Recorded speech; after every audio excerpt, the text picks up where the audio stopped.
My name is Ivan. Hi, guys. I'm going to talk to you about Afrigraphique, which is my project that I'm very proud to present to you this morning. I think, to start, I just want to quickly give everybody an idea of what it is that I actually do, besides shake uncontrollably on the stage. If we look at this is kind of like what data is. It's raw and doesn't.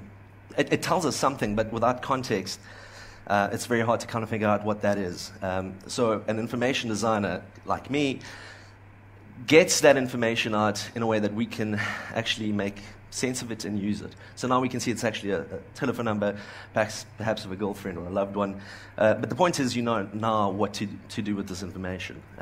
So a good bit of information design, I suppose, is very true to that saying that a picture's worth 1,000 words.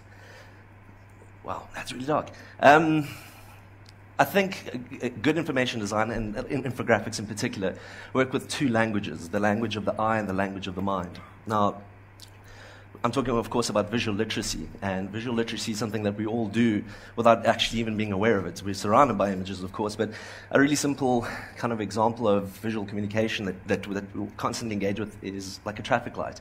You know when to stop, when to go, when to speed up, when to slow down. But the language of the mind is a really interesting one, and that's statistics. And through these statistics, I think, is how we find a place in the world. If we consider that we can derive our own value from numbers, I think it's kind of sad that data is as scary to kind of get into, considering how important it actually is. So when I started Afrigraphique, I was very lucky to come across open data. I particularly, like I said, my background is visual, not research. I use Google Public Data Explorer, which is incredibly powerful. There's tons and tons and tons and tons of awesome data about Africa, but it's not really appealing. And more often than not, when I'm looking to start a project on something, the data kind of looks like this. And it's like, wow, it's ugly, it's scary, it's intimidating. So the main kind of challenge, I suppose, is to convert something complex and interesting into something that's simple and engaging. So, next slide.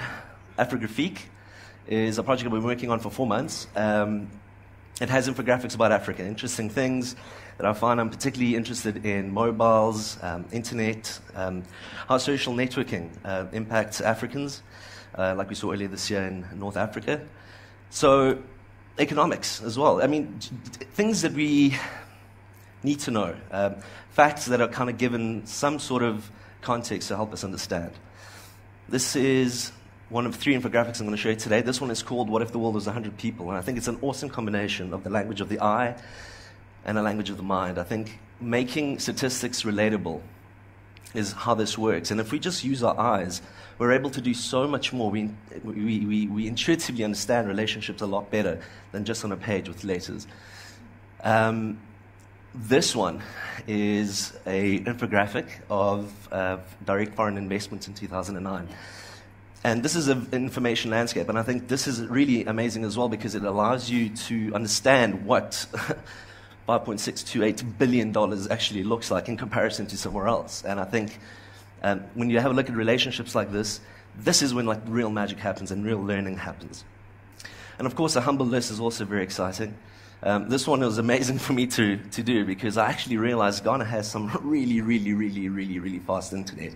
This is an infographic of African download speeds. But even more importantly, if we kind of externalize and have a look at how we compare internationally, we have internet similar to Argentina. Ghana has internet that's similar to the USA. That's amazing. That's something we should talk about and be proud of. So in closing, I just want to quickly kind of tell you the 3 things that I use, 3 principles, I suppose, that I think make Afrigraphique work. Keep the information clear. You don't want to confuse, you want to educate, you want to change perceptions. The easier you do it, the better it is. I really live by this idea. If you can design it for your mom and your mom gets it, you're 100%. Keep it compelling. Afrigraphique's story is about African successes. Try and find the story in your own data, make it work, share it and spread it with the world, and it'll work. And finally, make it convincing. I think let's just remember that it's easier to convince with pretty images than it is with raw numbers and statistics. And in proper closing, I think Afrigraphique rocks. because it's talking about African successes, and I hope all of you here today will visit me at the website, get in touch with me, share your data. Let's kind of do some amazing stuff together. Let's start talking about the success stories that we got here. Thank you very much, and I'm sorry I'm about to faint.